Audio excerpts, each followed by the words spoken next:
Path Media. I was a minimum wage movie theater usher that made good and became a top earner in my network marketing company. Now, after 16 plus years in the profession, I'm finally teaching myself how to leverage the internet with online marketing and social media marketing to continue to grow and expand my business. My name is Ronnie Cruz, and this is Path of the Network Marketer. All right, welcome back to the show. In today's episode, I want to share with you a story. It's kind of a nightmare scenario when it comes to social media and online marketing. I have a dear friend of mine who, another network marketer. She's in direct sales, network marketing as well. I've known her for over 15 years at this point. We've been close friends. Recently, and I'm talking within the last day or two, her social media, her Facebook account got shut down. It got locked up for violation or something of community standards. Now, of course, she runs a clean Facebook page. It's her personal profile. There's no really reason for Facebook to have shut it down, other than maybe her account was hacked or it was maliciously reported. Either way, she has no access to her account. She has no access to, especially the work that she's been putting in for her network marketing business, in the last 2 years, let alone, the over 10 years of memories that she has on there. And it's really unfortunate. I feel for her very, very deeply for this, because I can only imagine what that might be like, right? Losing all of that stuff that she's poured into this platform, again for over a decade. The lesson though is, it's just as crappy as the situation it is, it's just the reality that we don't control or own any of that.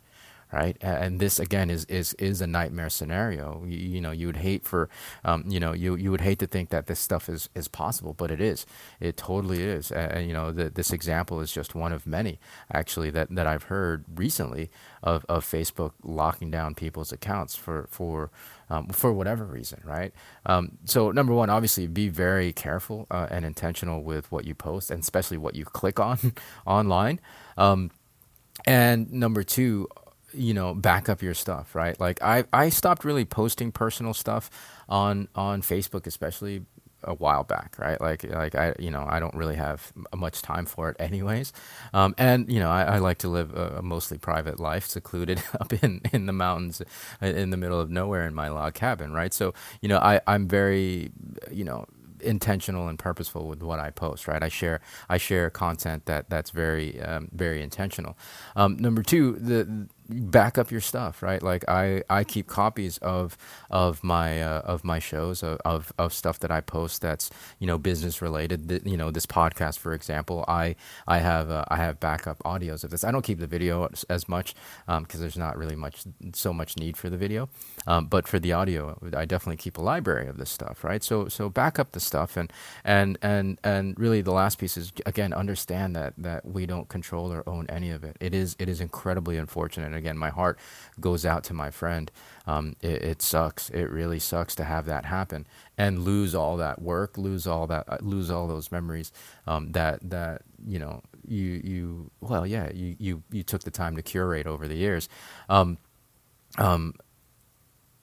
It's one of those things that you just gotta be mindful of it, and moving forward, create systems and frameworks for yourself and for your business that are independent of these social platforms. Yes, social platforms can be a step in that process, a step in that ladder, and in the process for building out your business, but we have to make sure that it's not the only step, right? Of course, the email list, I think, there's no way to get around it. It is the one of the most important steps in this online marketing strategy, right? Like, you want to build your email list using all these avenues, using all these platforms. So put together a system as quickly as possible where you can collect emails, right? And then go from there to build out your social feeds as the front end of that funnel.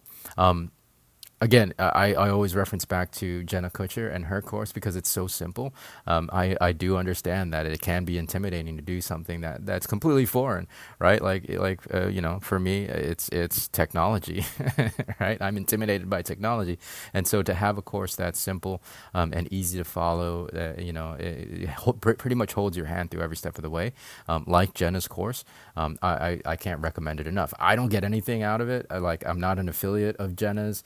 There's no kickback for me to promote it. I just feel like it's an incredible value, given especially that it's free, right? And, you can start really moving forward and taking the steps to being independent of social media platforms. On the off chance that something like this would happen to you, right? Like I would hate again to see that happen, and for any of you listening to this show, to lose all that work, right? To lose all that work. So that's my message for today.